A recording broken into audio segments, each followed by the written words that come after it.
Marking the 78th Independence Day, the tallest national flag in Northeast India was hoisted at the Indian National Army INA headquarters complex in Moirang, located in Manipur's Bishnupur district. Standing at an impressive height of 165 feet, the flagpole is a proud symbol of India's sovereignty, situated at a site steeped in historical significance. Moirang holds a special place in India's freedom struggle, as it was here in 1944 that the INA, under the leadership of Netaji Subhash Chandra Bose, first hoisted the tricolor on Indian soil.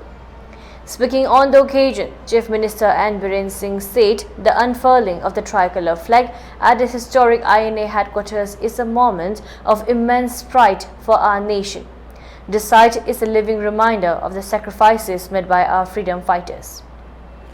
The Chief Minister also highlighted the restoration efforts at the INA headquarters, ensuring the preservation of the original structure while enhancing its significance. The newly inaugurated design now covers the old building, preserving its legacy while creating a modern landmark.